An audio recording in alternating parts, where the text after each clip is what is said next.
ये मेहमान, हे भगवान, सासू माँ फोन पर है। अरे सोनिया बेटा, वो तेरे बुआ सास का बेटा है ना मिक्की, वो और उसकी बीवी नेहा तुम लोगों के घर रहेंगे कुछ दिनों के लिए। अच्छा ठीक है माँ जी। अरे ज्यादा परेशान मत होना, तुम दोनों तो नौकरी करते हो, देख लेना। वैसे सोनिया सास का फोन तो रख देती है, लेकिन उसे समझ में नहीं आता कि वो क्या करे। वो अपने पति राहुल को फोन करती है। अरे राहुल सुनो ना, मिक्की आ रहा है नेहा के साथ हम लोगों के घर। ओह, अरे क्या बात है, तो आज रात हम भाई मिलकर पार्टी करेंगे। अच्छा तुम एक काम करना, अच्छा खाने को बना देना। ओके। सोनिया को अभी ये अंदाजा नहीं था कि उन लोगों के घर जो आ रहा है वो कैसे उन लोगों की जिंदगी में भूचाल ले आएगा। अभी सोनिया ने फोन रखा ही था कि डोरबेल बजती है।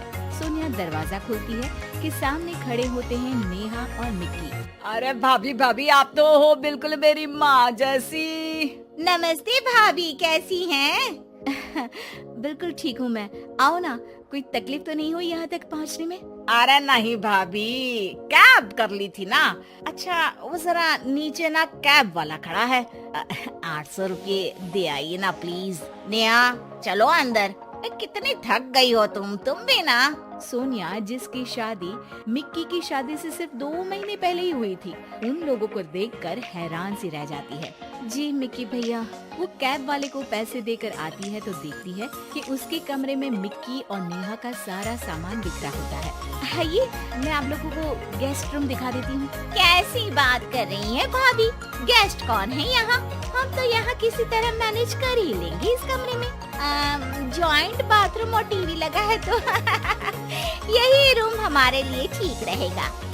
हाँ नेहा, लेकिन ये हम लोगों का मास्टर बेडरूम है।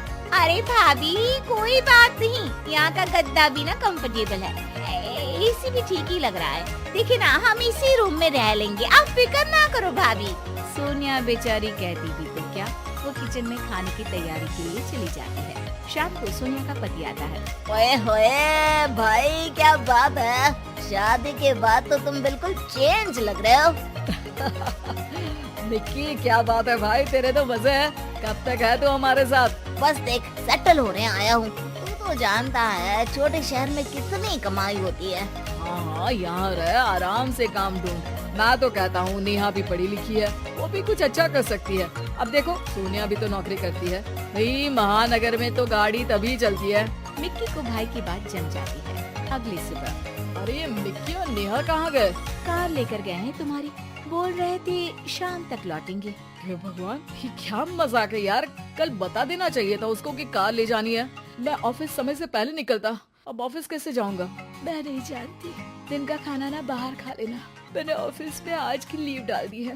सुबह से उन लोगों के लिए नाश्ता और खाना बना रही थी, अब हिम्मत नहीं कर रही है। शाम को दोनों घर आते हैं। सोनिया और उसके पति के कमरे में जाकर जोर जोर से टीवी लगा लेते हैं। वो आज ना एक सीरियल बहुत अच्छा आने वाला है, मैं कब से उसका इंतजार कर रही हूँ। अरे नहीं नहीं भाभी, आज नहीं, आज तो कौन गाएगा गाना का फाइनल है।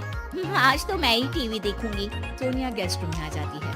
हे भगवान, कब तक ये दिन देखना है, अपने ही घर में बेगाने जैसे रह रहे हैं। सोनिया पति को फोन करती है। क्या है जी, कब जाएंगे ये लोग?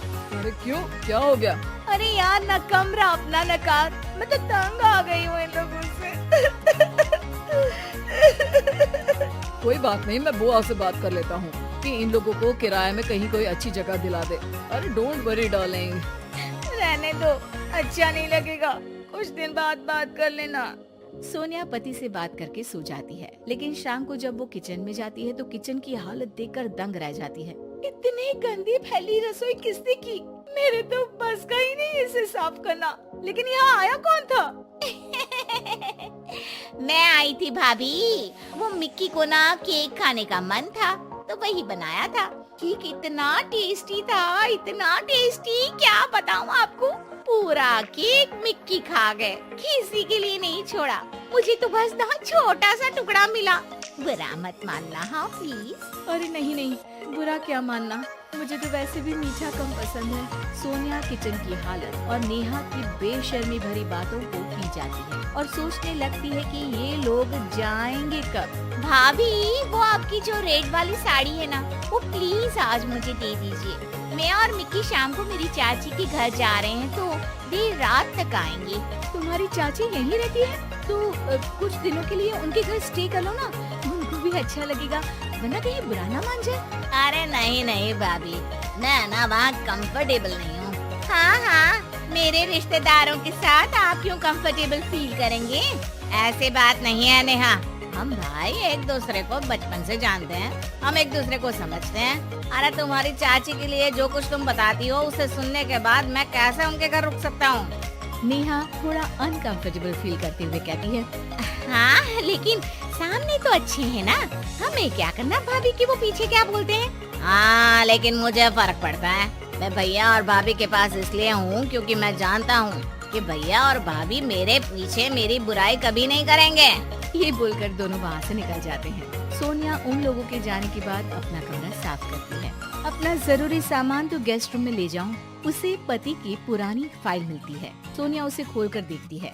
अरे ये क्या, मिक्की भैया इन्हें हर महीने पैसे क्यों भेजते थे? वो पति को फोन लगाती है। सुनिए, ये मिक्की भैया आपको कॉलेज के समय में पैसे क्यों दिया करते थे? उधार लिया है क्या इन्होंने आपसे? अरे नहीं नेहा, दरअसल तुम जानती हो ना कि हम लोगों की आर्थिक स्थिति खराब रहा करती थी। मिक्की ने ही अपने काम में लगाने वाले पैसों को मुझे देकर मेरी पढ़ाई पूरी करवाई थी।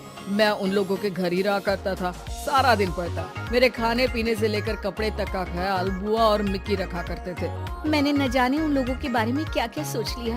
एक वक्त जब उन लोगों ने आपके लिए सब कुछ लगा दिया, आज हम लोगों की बारी आई तो हम इतना सोच रहे हैं। अच्छा है कि तुमने खुद ही इस बात को रियलाइज कर लिया। ये एक अच्छी बीवी की निशानी है जो पति की हर बात पे समझ ले।